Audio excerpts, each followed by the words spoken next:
Ye Chen, ito ang lugar ng pamana ng aming banal na lupain. Tanging ang Chaotic Immortal Body ang makakapagbukas nito upang matanggap ang buong pamana. Salamat sa pangunguna ng banal na Panginoon. Ang lakas ng pamana ay mahirap tanggapin ng buo. Gawin mo ang iyong makakaya. Gamitin ang kapangyarihan ng Chaotic Immortal Body. Ang sariling mundo ay magbubukas. Ako ang magbabantay para sa iyo.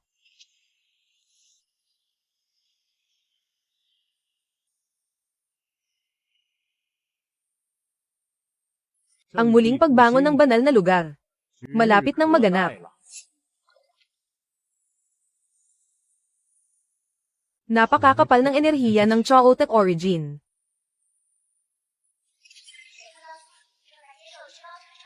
Ang Primordial Chaos Sutra, naabot na ang mas mataas na antas.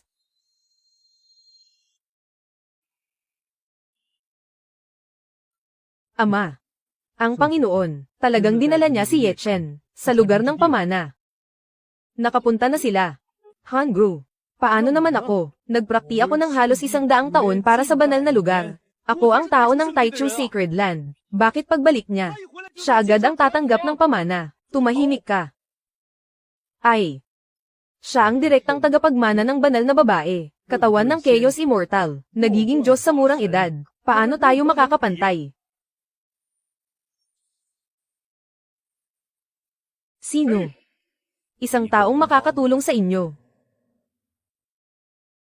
Si Yayu. Nagtrabaho ka para sa Taichu Holy Land ng daan-daang taon. Ang anak mo ay lumaki ng maayos. Lumaki siya sa ilalim ng masusing pag-aalaga ng Holy Land. Pero ngayon, isang batang lalaki na biglang lumitaw. Ngunit kinuha ang lahat ng para sa inyo. Oo. Bakit siya? Ikaw.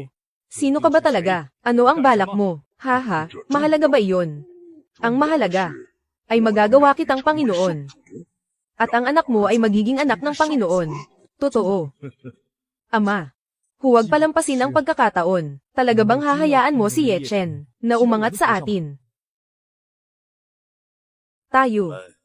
Ano ang kailangan nating gawin? Ito ba ang langit na kapahamakan?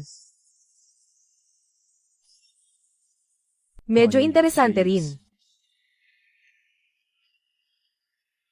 Ito ang kidlat na kapahamakan. Walang duda.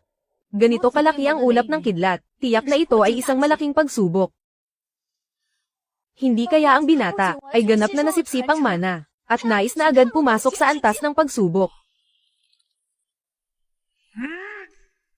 Ama, ang kidlat na pagsubok na ito, siya ay nagtagumpay.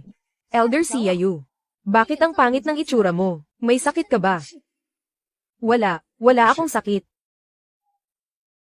Marahil pagod lang ako nitong mga nakaraang araw. Dagdag pa ang lakas ng bagyo. Mukha, nadala lang ako ng takot. Walang problema. Ginoo. Tunay na likas na kakayahan. Walang kapantay sa lahat ng panahon. Tayo rin ay pumunta at tingnan. Hindi ko ito palalampasin. Terra na.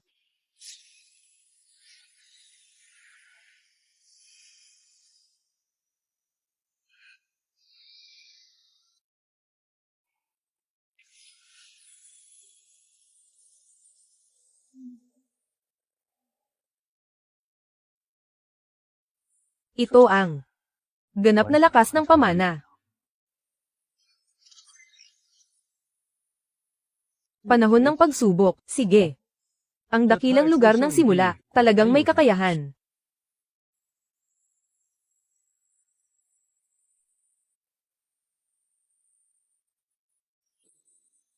Sa wakas narating na. Binabati kita, Ginoo. Binabati kita, Ginoo, sa pag-abot sa panahon ng pagsubok. Ito ay isang dakilang gawa na walang kapantay. Mula pa noong panahon ng aming mga ninuno, ikaw ang unang tao. Pagpalain nawa ng langit ang Taichu, katawan ng immortal na Chaos, pagsasanay sa pagdaig sa mga pagsubok, ako. Ngayon ay tunay na namangha. Ang Ginoo ay tunay na isang Diyos.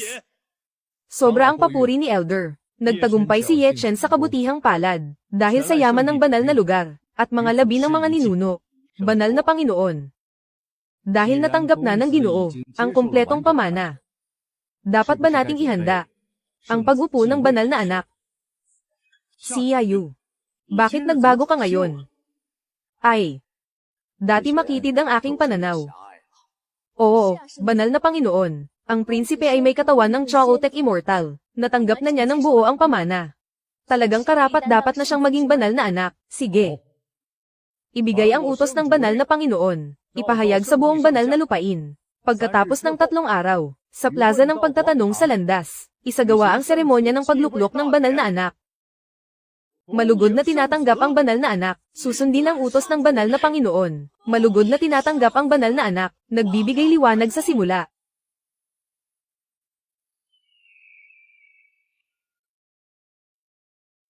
Banal na Panginoon, tungkol sa seremonya ng banal na anak. Ako'y may isa pang bagay. Hindi ko alam kung dapat ko bang sabihin. Matandang si Yayu, napagpasyahan na ang tungkol sa banal na anak, nai-anunsyo na rin ang petsa ng seremonya. Baka naman magbabago ka pa ng isip, nagkamali ka ng akala, matandang si Yahong. Ang ating banal na lupain ng Taichu, mula pa noong malaking sakuna 1 siglo na ang nakalipas, ay nanatiling nakasarado upang magpahinga at maghilom. Halos naputol na ang ugnayan sa labas. Ngayon ay tamang-tama ang pagkakataon para sa isang masayang okasyon. Ito ang pahayag ng pagbabalik ng aking banal na lugar. Isang perpektong pagkakataon upang muling buhayin ang ating reputasyon. Bakit hindi natin samantalahin ang pagkakataong ito? Upang imbitahan ang mga pangunahing sekta ng Siyam na rehiyon na dumalo sa seremonya. Mukhang may punto ka. Hindi pwede. Si Yayu, nalilito ka na. Hindi mo ba alam? Sa ilalim ng ating sagradong lugar, ano ba talaga ang pinipigilan? Pinipigilan, banal na Panginoon, matagal nang tahimik ang Taichu. Kailangan ng ganitong pagkakataon, upang muling makilala ng mga tao. Pakiusap sa Panginoon, ang sinabi ni Elder Siayu, ay may katwiran. Ang Taichu Holy Land, ay hindi maaaring magpakailanman, magkubli sa mga ulap. Tungkol sa pagsil.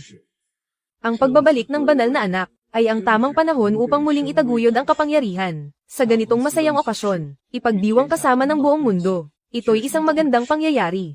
Napakatalino ng banal na Panginoon. Ngunit, si Yahong, ikaw at ang hukuman ng pagpapatupad, kasama ang mga nakatatandang tagapag-alaga ng bundok, simula ngayon ay manggangguna sa seremonya, at sa seguridad ng banal na lugar, siguraduhing walang anumang pagkakamali. Oo, susundin ko ang utos, si Yayu, dahil ikaw ang nagmungkahi ng bagay na ito. Ikaw ang magpapadala ng mga imbitasyon, maghahanda para sa pagtanggap ng mga bisita mula sa iba't ibang sekta, at aasikasuhin ang lahat ng panlabas na gawain. Ikaw ang may ganap na responsibilidad sa mga panlabas na gawain. Maaasahan mo po ako, mahal na Panginoon. Ibibigay ko ang lahat ng aking makakaya. Salamat, Elder Siayu. Nag-abala ka pa. Sobra naman ang sinabi mo, Ginoo. Ito ay bahagi ng tungkulin ng matandang ito. Ang makapag-ambag sa malaking okasyon ng Ginoo, ay karangalan para sa matandang ito.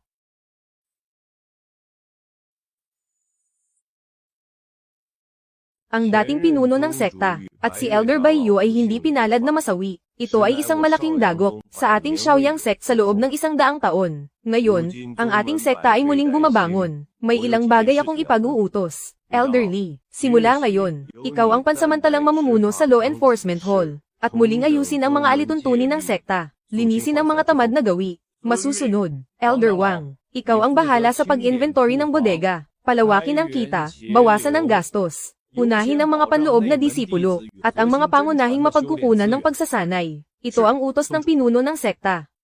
Munian, yung ipinagkatiwala ko sa iyo, kumusta na ang pag-asikaso mo? May balita ka ba tungkol kay Yechen? Pag-uulat sa pinuno, kasama ang mga disipulo ng parusa. Naghahanap kami sa loob ng 1,000 li. Ngunit wala kaming natagpuan na si Yechen. Ang eksaktong bakas, HMPH. Ang halimaw na iyon ay pumatay sa akin. Kapatid at kay Baiyu na ninuno ng aming guro, pinatay ang mga kasamahan. Ang ganitong uri ng malalim na paghihiganti, ay hindi mapapatawad. Palakasin ang paghahanap. Kailangan natin siyang hanapin. Babalikan natin ang utang na ito. Naiintindihan ko, Panginoon. Pag-uulat sa Panginoon. May mensahe mula sa labas ng bundok. May dumating na imbitasyon. Ang nagpadala ay ang banal na lugar ng Taichu.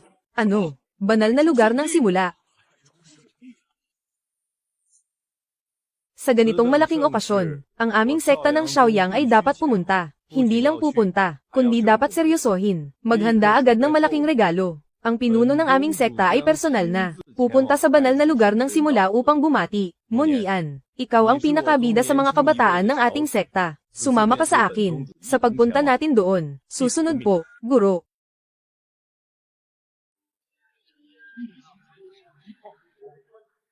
Guro, sobra na ang pang-aapi nila. HMPH, isang grupo ng mga mapagsamantala, mga mapagmataas na tumitingin sa tao. Nakita ang aming Shaoyang sect na nasa krisis. Kaya ganito ang kanilang pagtrato. Nahanap na ba ang bakas ni Elder Qingyanzi? Nahanap na ba? Ayon sa ulat ng mga especially iya, ang dakilang elder, pinatay sa dakilang Xia Imperial City. Sinasabing pinatay siya ni Prinsipe Yu Chen. Yu Chen. Kaibigan, sandali lang. Anong kailangan mo? Ako si Mo Wencho ng Shaoyang Sect. Pasensya na sa abala. Narinig ko lang kanina. Binanggit ng tunay na tao ang pangalang Ye Chen. Tama. Ano ang masasabi ni Master Mo? Hindi kaya. May bakas din ba ang inyong sekta tungkol dito? Hindi lang bakas. Ang traidor na si Ye Chen ay dating alagad ng aming Shaoyang sekta. Matapos gumawa ng malagim na kasalanan, tumakas siya. Ginamit ng aming sekta ang lahat ng lakas upang tugisin ang taong ito. Talaga ba? Pangulong Mo. Ang bagay na ito ay hindi pangkaraniwan. Tama. Ang taksil na ito ay nagplano upang patayin ang aming dakilang elder na si Qingyanzi. Ang galit na ito ay hindi mapapatawad. Ganoon pala, talagang puno ng kasamaan. Nakagawa ng napakaraming krimen. Tunay na salot sa buong bansa. Sa ganitong pananaw, ang magnanakaw na si Ye Chen ay talagang mortal na kaaway ng ating mga sekta. Kailangan natin magtulungan para siya'y mapuksa. Dumating na ang tamang oras. Mangyaring pumarito, anak ng banal na yelo.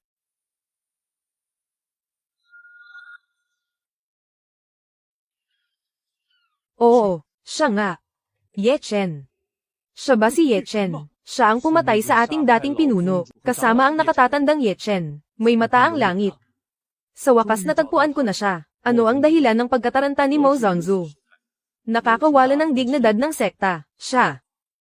Siya si Ye Chen. Ano? Sabi mo ang banal na anak sa entablado. Si Ye Chen iyon. Kahit mag-iba siya ng anyo, makikilala ko pa rin siya.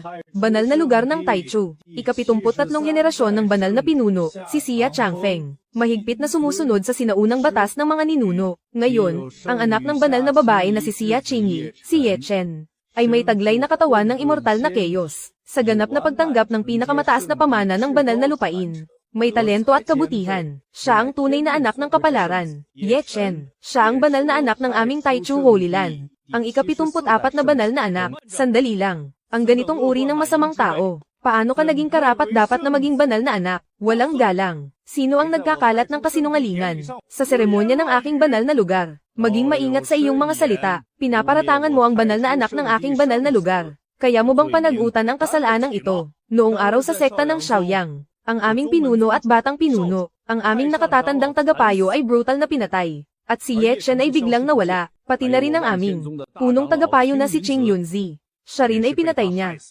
Walang galang. Ano ang ebidensya ninyo? Ang ating banal na anak ang pumatay sa kanila. Ye Chen.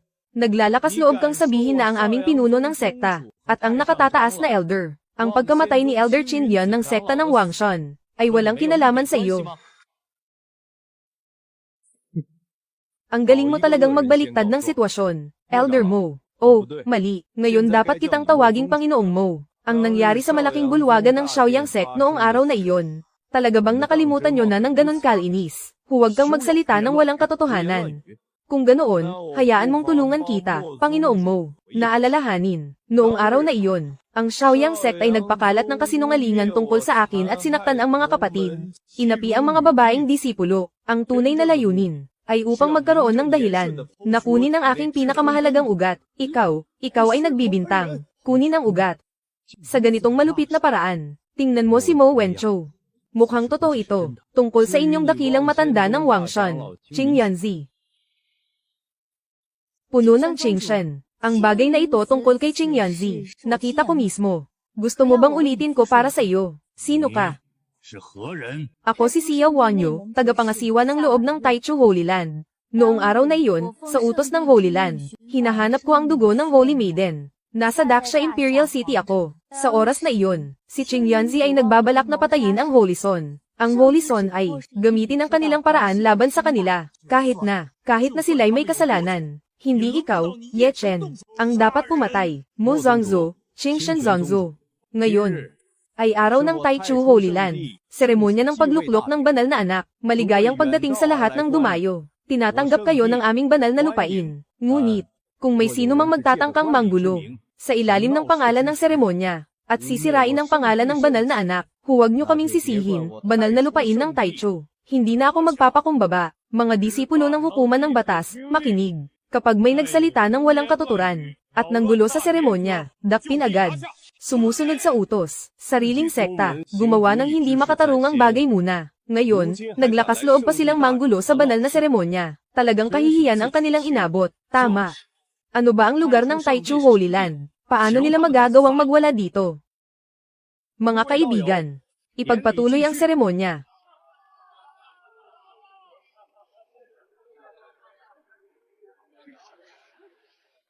Dalawang pinuno.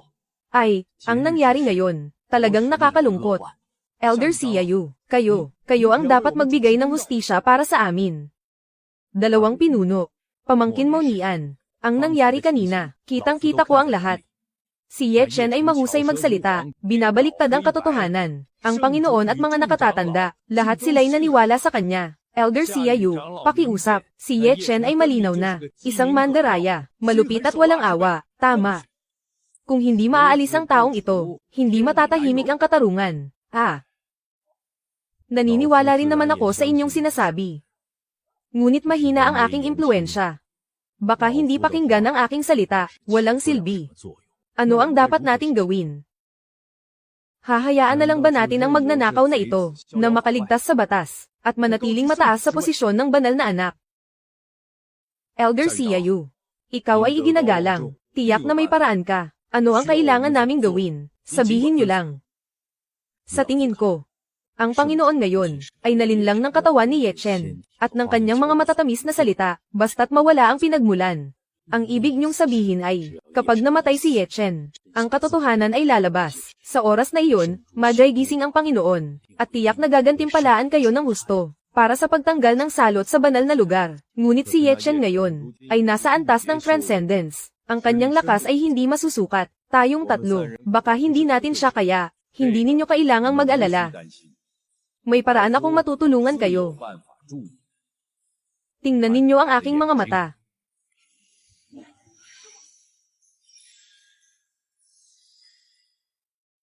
Sige na. Gumawa kayo ng kaunting ingay. 100 taon na. Mula nang isinara ko ang sarili ko dito. Matagal nang hindi naging ganito kasigla. Ang Taichu Holy Land. Bakit pumunta na naman ang tatlong iyon? Ang kanilang mga mukha, parang may kakaiba.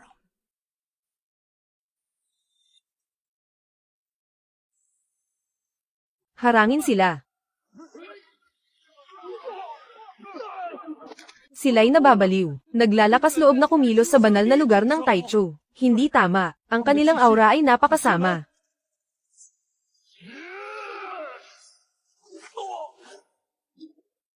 HMPH, napakabagal.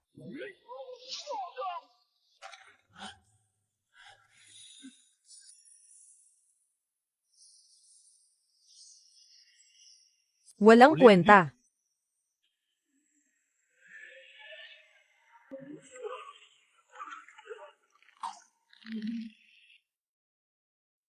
Dugo ng demonyo. Ano? Dugo ng demonyo. Anak ng Diyos, gamitin mo ang iyong kapangyarihan ng kaguluhan. Linisin mo muna sila. Anyo ng kaguluhan.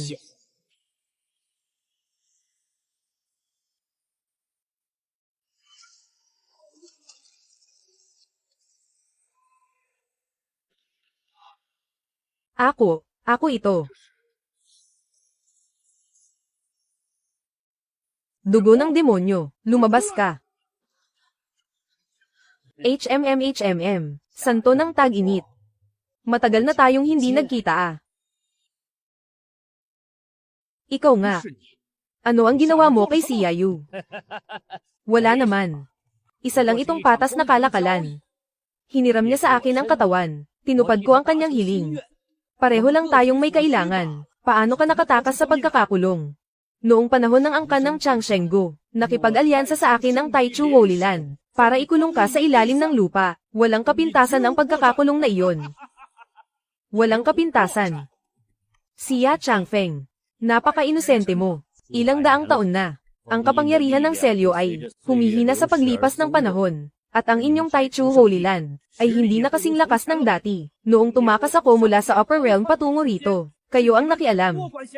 Nakipag-alyansa kayo sa pamilya Go ng itaas na mundo upang ako'y malubhang masugatan at maselyuhan. Babalikan ko kayo sa ginawa nyo, pati ikaw. Noong panahon na iyon, ang iyong ina na si Xia Qingyi, ang nagpatibay sa huling selyo, na naging sanhi ng aking daang taon na pagdurusa. Utang ng ina, babayaran ng anak, hindi mo kailangang magpanggap dito. Ngayon ikaw, ay isa na lang nalalabing kaluluwa.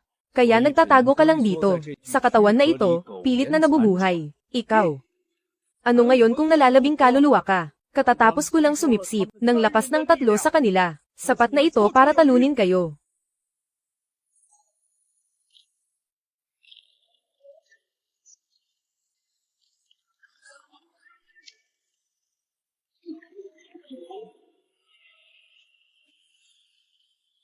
Kaguluhan.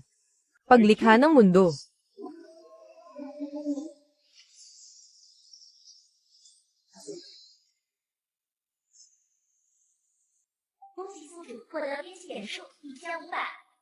Panginoon, ano pong nangyari sa inyo? Walang problema. May problema na sa selyo.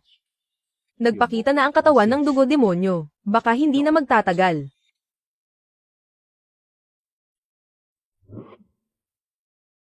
Ang demonyong ito, hindi siya tagamundong ito. Ito ay lihim ng aming banal na lugar. Isang siglo nang nakatago. Ngayon, urgent na ang sitwasyon. Hindi na kailangan pang itago. Mga 120 taon na ang nakalipas. Ang aming sagradong lugar ay nasa rurok ng kasikatan. Isang araw, napunit ang kalangitan. Isang nakakatakot na anino ng demonyo. Ang bumagsak mula sa kalangitan. Dala ang walang katapusang panganib. Sa sandaling bumagsak siya sa lupa. Duguan ng dugo. Libu-libong disipulo sa paligid ng aking banal na lugar. Kahit sa labas o loob ng pintuan. Sa isang iglap, sinipsip ang kanilang dugo. Naging mga kalansay. Sa oras ng panganib, sa kabutihang palad, dumating ang mga sugo ng pamilyang Go mula sa itaas na mundo.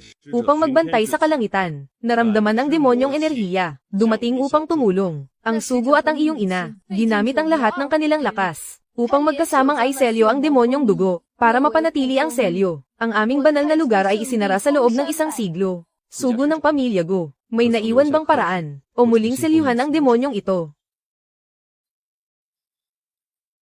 May paraan, ngunit wala rin paraan. Ano ang ibig sabihin nito? Dapat ito'y mula sa pamamaraan ng Go family ng Upper Realm, kasama ng iyong Primordial Chaos Sutra, upang maselyo ang halimaw na ito. Ngayon ay kritikal ang sitwasyon. Hindi natin alam kung nasaan ang daanan. Ang mga tao ng pamilya Go, saan natin sila hahanapin? Ang mga tao ng pamilya Go sa itaas na mundo. Pasensya na, ang pinaka hindi ko kailangan ay pagkakakilanlan. Editor.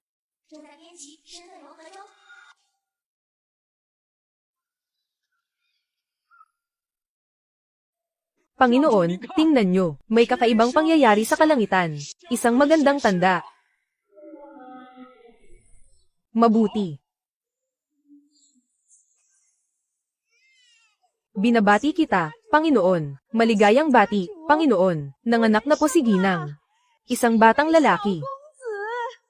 Sige. Ang batang ito ay itinadhana. Sa hinaharap, tiyak na siya ang mag-aakay sa ating pamilya Go. Tungo sa walang kapantay na kaluwalhatian.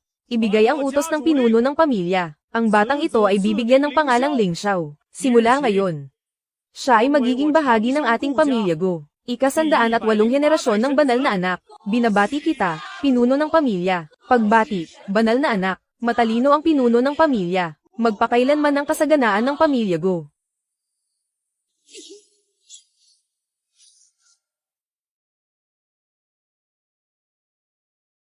Mahal na banal na anak. Ayos ka lang ba? Ang iyong talino ay bihira sa kasaysayan. Ang pag-unlad ng aking kakayahan ay higit na lumampas sa iba. Huwag magmadali. Ako'y natigil na, sa rurok ng pagsubok sa mahabang panahon, ngunit hindi pa rin makatawid. Parang, may kulang na isang bagay. Ling Xiao. Ama. Pinuno ng pamilya. Ang dahilan kung bakit ka natigil dito, ay hindi dahil sa kakulangan ng kakayahan, kundi dahil sa landas na iyong tinahak, ay masyadong maayos. Kulang ka sa karanasan sa mundo. Mag-reincarnate ka sa mas mababang mundo. Ang pagdanas ng ilang kabiguan, ay makakatulong sa iyong pag-unlad. Ama, handa akong pumunta. Tandaan mo, ikaw ang anak ng pamilya Go. Sa pag-alis mo, ay isang pagsubok, at isang kapalaran. Opo, naiintindihan ko.